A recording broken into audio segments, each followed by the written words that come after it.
Dans la même époque, il y a ce fameux album, Les Tentations, qui je crois que il a vendu à 600 000, je crois, c'est un des plus vendus. Ouais. Et d'ailleurs, on n'en parle pas forcément que c'est un des plus vendus du rap français, je crois parce qu'il y a quand même 3 gros au-dessus. Il y a quand même, ou 4, il y a Ayam avec le million, Doc Gynéco, Solar. Ouais. Je crois qu'il y a un NTM qui a fait 700 000, voilà. Toi, t'es 4ème, un truc comme ça. Ouais, c'est la 4ème ou 5ème position des albums les plus vendus. Et tu penses que c'est ton meilleur projet? Encore, tu vas c'est celui qui a vendu le plus, tu vois. Après, j'ai fait des doubles disques d'or sur l'album d'après, les 2 albums d'après. Bon, avec Face à la mer, c'est vrai qu'avec Calo, on a eu l'album Diamant. Face à la mer a vendu 800 000 singles. Mais je zappe et je mate aussi, avait vendu plein de singles. J'ai fait des Laisse parler les gens aussi qui a vendu 800 000 singles.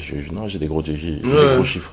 Dans des projets solo, dans des, tu vois, un Bisson Abisso, par exemple, ça fait 200 000 en France, mais tellement de pirates en Afrique, je sais même pas combien j'en ai vendu du vrai. Piraté, ouais. En Afrique, il était dans tous les pays, partout. Du coup, t'es beaucoup écouté au Congo, ouais?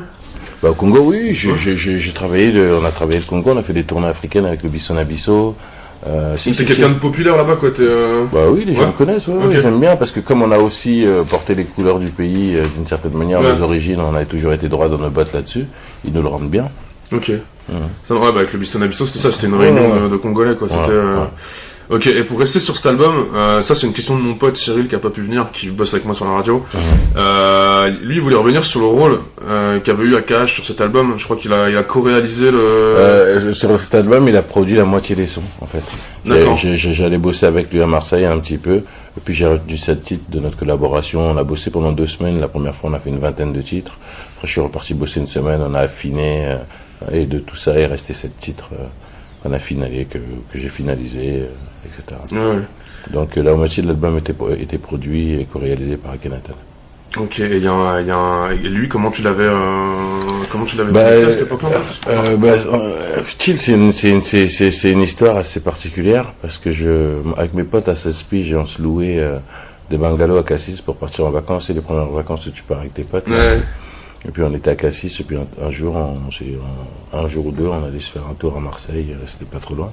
Puis je l'avais rencontré sur la Canebière, on avait 16 piges, on commençait à peine à rapper. Il me parlait d'Ayam, moi je lui parlais de ministère, on s'était vu, on avait accroché première fois. Parce qu'il est pas un peu plus vieux que toi, non? Il est plus vieux que moi, si, il est plus vieux que moi, mais bon, on était jeunes, moi j'avais 16 piges, je devais en avoir 19-20, voilà. Et donc on a parlé vite fait, bon, voilà. Et après, quand on s'est retrouvés, c'était avec nos groupes, Ministère Amer et Ayam, ça s'est mal passé. Ouais.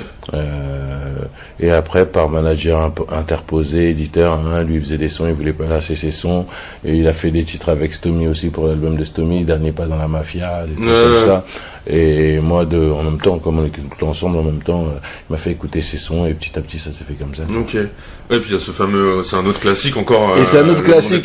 Et à l'époque, mine de rien, tu vois, avec Ministère, on bossait en groupe. Quand tu faisais tes solos, tu devais aussi aller chercher, ça te permettait d'être plus open, de pas dépendre du groupe, d'aller chercher d'autres influences. Et il y a des gens connaisseurs du rap français comme nous.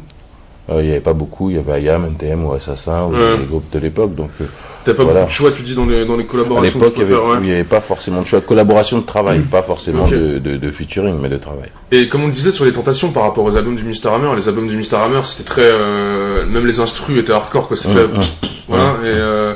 Et Tentation, c'est beaucoup plus Mob Deep. Et est-ce que c'est un peu Akhenaton qui t'a ramené un peu cette influence-là, Mob Deep? S'il m'emmène les sons, je les choisis, tu vois. On m'a envoyé énormément de sons, j'ai choisi un peu la couleur. En fait, je me dopais au Ready to Die de Notorious à l'époque. Donc j'étais un peu dans ce style de son. Autour de moi, on était très Westside, même moi j'étais Westside au début. Doc Gynéco a fait son album Westside. Stomy a fait un peu plus Westside d'électro. Moi, je suis parti de la Westside pour donner une autre couleur aussi. Sinon, j'aurais eu un peu plus de titres Westside. J'aimais beaucoup ça aussi. On était très NWA aussi. Et toi, t'étais plus à l'aise sur tu sais, quand tu kiffais le rap, tu kiffais de Los Angeles, tu kiffais du New York. Donc, le Notorious, tu pouvais pas passer à côté, quoi. Il y avait des gros à New York, des Notorious, des KRS-One, tu vois, le Boogie Down Production, des Wu-Tang qui commençaient à arriver, des couleurs comme ça. Donc, bien sûr, tu kiffais du New York aussi. Et moi, j'ai choisi cette touche un peu plus sombre pour mon album, Tentation.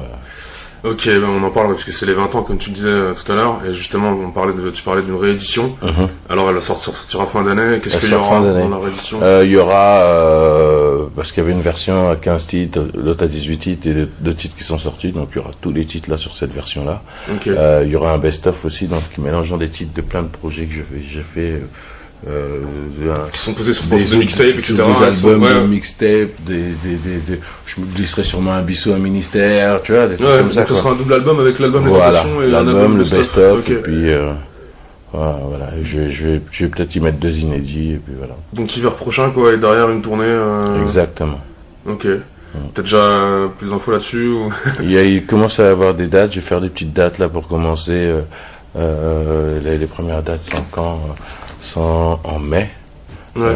Je me fais un petit tour de chauffe des petites salles en mai, juin. Et puis à la rentrée, ce sera plus sérieux.